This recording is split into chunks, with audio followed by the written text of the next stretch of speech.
So it finished Arsenal 2, Man United 3.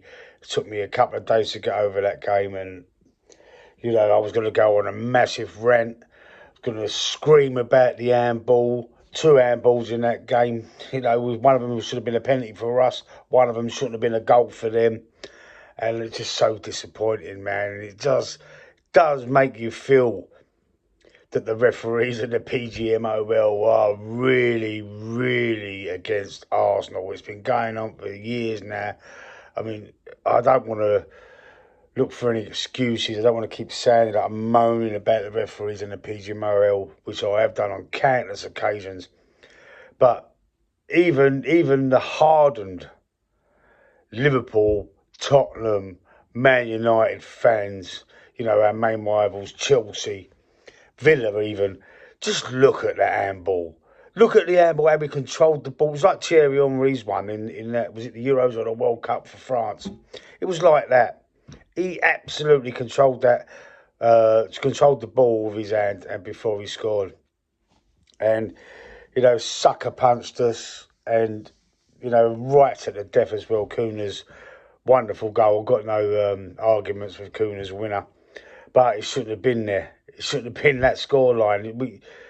It's such a bitter pill to swallow. And as well with Liverpool losing as well that day, the champions is falling away a little bit. I mean, us having that 7-point lead and now being reduced to 4 points. Man City, dusting themselves off from them two defeats beforehand and winning their game. It just seems now that it's history repeating itself, and it's so disappointing. It's so disappointing. And, tonight we're playing this team in the Champions League I've never heard of. I can't even pronounce the name of what they are. I ain't even looked into where they're from, to be honest, because the disappointment. I don't even think I'll watch the game. So how upset I am about it. It's just driving me insane, man. Driving me insane. We was doing so well. We've had a few poor results running up to the Man United game. But poor performance. Results were there. I know some draws, some 0-0s and against Liverpool and Forest, and sort of lacklustre performances. But we've had some wins. We've had some luck going with us. Is this like, what goes around comes around sort of thing? You've got to take the rough with the smooth. Sometimes you have the luck, sometimes you don't. But for me, when it feels, it probably ain't.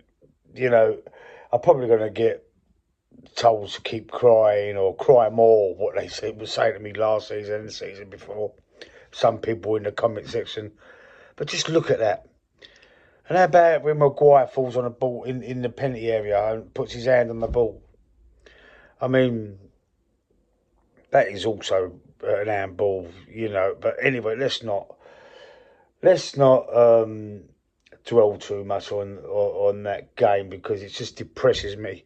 So we're going to talk about tonight's game, where I would set up for it. We're going to see changes tonight.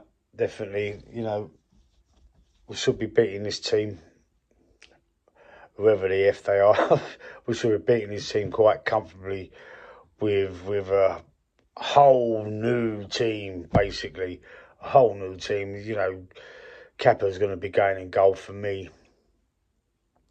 Now, right back, we'll put Ben White there. I'm not sure on the fitness of a couple of our players now. So, I think Mosquera, I think Saliba might have a little knock. Timber also. So it'd be Mosquera playing in the right side next to Ben White of the right centre half. The left centre half, you got to keep Gabriel there just to calm things down and to be the captain, if you like, in that defence. The experience will come from him. Lewis Skelly will go in there at left back. In midfield, maybe it's Norgard. We put Norgard in the midfield I think we're definitely going to be starting with Eze in that midfield as well. I think we should maybe rest Declan Rice, and then probably see. This is the thing. This is the issue I've got. Martin Odegaard. He's not playing well. He's a club captain, shouldn't be.